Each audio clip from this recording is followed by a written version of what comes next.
Au niveau des préparatifs satisfaisants, voilà, en ce qui concerne la célébration des 65 ans d'indépendance du Bénin, c'est ce qu'on retient des propos des Béninois que nous avons rencontrés. L'anticipation est à apprécier, ont relevé certains, pendant que d'autres s'attendent à une célébration grandiose et mémorable au regard de la participation des forces militaires étrangères, du plan de circulation mis en place depuis peu dans la ville pour éviter les embouteillages, des tribunes déjà installées, notamment celles officielles, et des forces de défense et de sécurité déjà fin prêtes, suivant quelques citoyens rencontrés.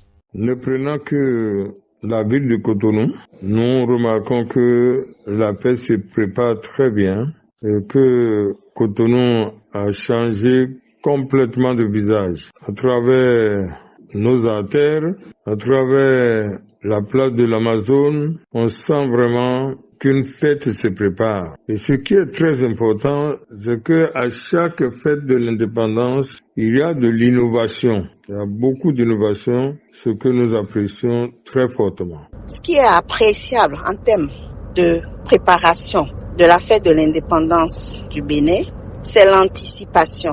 Depuis une dizaine d'années, nous avons été habitués à rentrer dans la préparation de la fête nationale des mois à l'avance, avec une organisation presque parfaite, sans couac. Et je pense qu'on ne saurait mieux demander. Du nord au sud, on sent la fièvre de l'événement. Après quelques tours et détours dans la ville de Cotonou, je vois que les préparatifs se déroulent comme cela se doit. Et nous aurons droit, comme par le passé, sinon mieux que le passé, à une fête d'indépendance qui restera gravée dans la mémoire des Béninois. Le niveau des préparatifs, par rapport à ce que j'ai constaté dans la ville, je suis quand même satisfait. Des citoyens qui n'ont pas manqué d'apprécier le chemin parcouru, le Bénin a évolué malgré les couacs, font-ils remarquer. En matière de développement, c'est vraiment manifeste à travers les programmes d'action du gouvernement. Et vous savez aussi qu'au niveau de nos communes, cette fête s'organise. Et partout où nous passons, nous voyons les couleurs nationales et nous sommes très fiers que nous sommes béninois et nous demandons aux responsables de ce pays d'émerveiller de plus en plus. C'est béni. Le Bénin est béni. Le Bénin sera toujours un pays de paix. Le Bénin qui prend déjà en charge ses propres dépenses, vu la prise en charge des coûts des élections dans notre pays, c'est très important. Et nous saluons fortement cela. Sur le plan de l'agriculture, le Bénin a beaucoup émerveillé. L'industrialisation, n'en parlons pas. Gros-Dibé, GDZ est là. Et vous voyez aussi, du point de vue santé, les innovations au niveau de nos hôpitaux. Et aussi bien, nous avons, pour une première fois dans l'histoire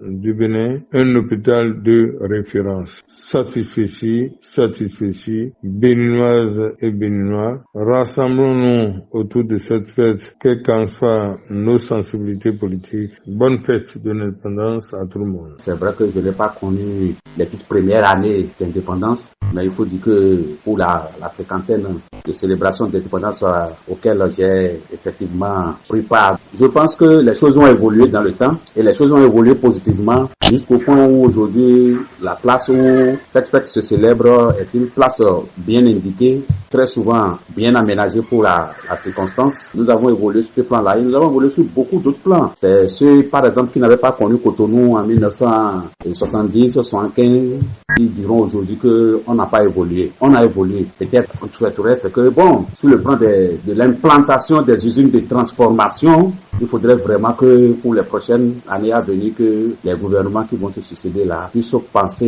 et œuvrer activement à la chose. Il faudrait qu'on ait sur notre territoire, à partir de cette 65e année d'indépendance, qu'on ait sur le territoire de Noir des petites unités de transformation où, par exemple, l'orange de Agoni, de Zakota et autres, là, peut être transformé sur place au lieu que les bonnes dames connaissent des fêtes chaque année par rapport à ça. Il faut qu'on ait des petites usines de fabrication. Ce qu'on a fait à Gros-Dibé, par exemple, c'est très important, c'est capital, c'est à saluer. Mais si on peut décentraliser encore l'implantation de ces usines-là dans certaines localités en fonction des produits qu'on peut trouver dans cette localité, je pense qu'on va asseoir une autonomie l'autonomie qui va couronner notre indépendance. Et quand on parle d'indépendance aussi, il faut savoir que le Bénin aujourd'hui, je suis content d'entendre le porte-parole du gouvernement dire la dernière fois que depuis un moment que c'est le gouvernement même, c'est le budget national même qui prend en compte le financement des élections. C'est une dépense de souveraineté et normalement c'est le budget national qui doit prendre ça en compte. C'est chose faite aujourd'hui, je pense qu'on doit saluer ça aussi. Et mis à part ça aussi, il faut dire, les technologies, lorsque j'ai suivi un peu par exemple